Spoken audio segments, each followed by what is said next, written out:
नमस्कार दोस्तों। 1 जुलाई 2024 से इंडिया में 3 न्यू क्रिमिनल लॉज लागू हो चुके हैं। प्रावधान भी किया है। एक बार मैं किसी भाषण में चिदम्बरम साहब को सुन रहा था। उन्होंने कहा कि गृह मंत्री की परीक्षा है, नया कानून लेकर आएंगे तो मॉब लिंचिंग का क्या। मॉब लिंचिंग घृणित अपराध है और उसको हम नए कानून में फांसी की सजा का प्रावधान कर इंक्लूड कर रहे हैं।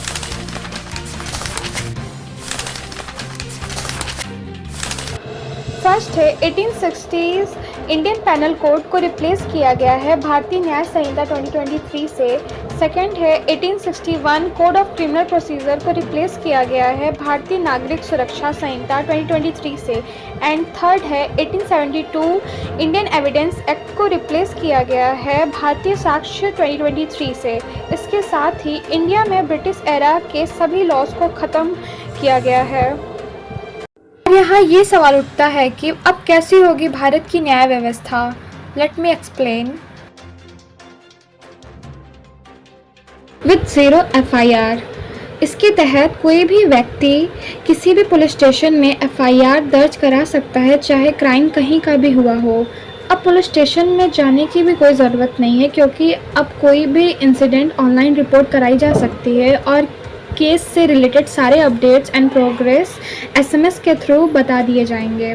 और सबसे बड़ा चेंज ये है कि जो भी पुलिस कस्टडी 15 डेज़ की होती थी उसको बढ़ाकर 90 डेज़ कर दिया गया है। पहले IPC में राज्य के खिलाफ अपराध महिलाओं के खिलाफ अपराधों से पहले आते थे, लेकिन अब भारतीय न्याय संहिता 2023 में महिलाओं के खिलाफ अपराध पहले आते हैं। न्यू लॉज के अकॉर्डिंग बलात्कार के लिए क्रिमिनल को पहले 7 ईयर की सज़ा दी जाती थी, लेकिन अब उसे बढ़ाकर 10 ईयर कर दी गई है।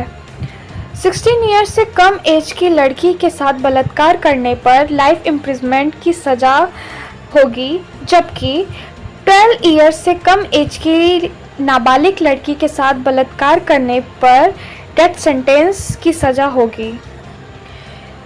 महिलाओं के खिलाफ अपराध के पीड़ितों को 90 डेज के भीतर अपनी केस पर रेगुलर अपडेट्स लेने का पूरा अधिकार है। सभी हॉस्पिटल्स को महिला और बच्चों के खिलाफ अपराध के पीड़ितों को फ्री में मेडिकल ट्रीटमेंट और फर्स्ट एड देना ज़रूरी है।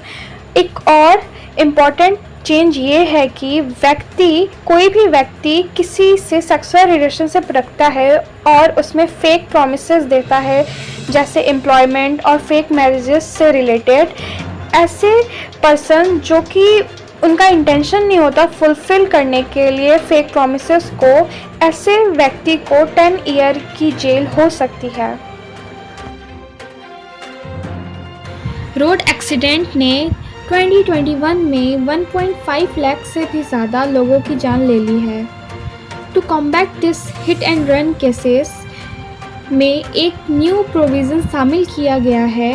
अगर कोई एक्सीडेंट किसी व्यक्ति का करता है और उसे हॉस्पिटल ले जाता है तो उसे हल्की सज़ा का सामना करना पड़ेगा, लेकिन हिट एंड रन केसेस में 10 ईयर तक की जेल की सज़ा का प्रावधान है। Some additional crime have been added in the new criminal laws.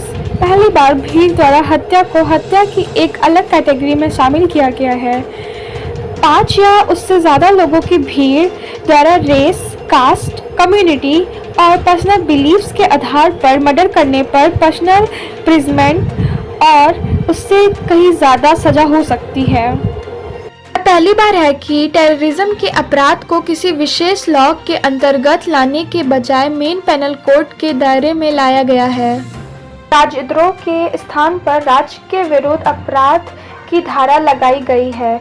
इसमें वह व्यक्ति भी शामिल है जो राज्य को अलग करने का प्रयास करता है या लोगों को ऐसा करने के लिए उकसाता है। अपार्ट फ्रॉम द इंक्लूजन, कुछ अपराध ऐसे हैं जो न्यू क्रिमिनल लॉज के हिस्से में अब नहीं आते।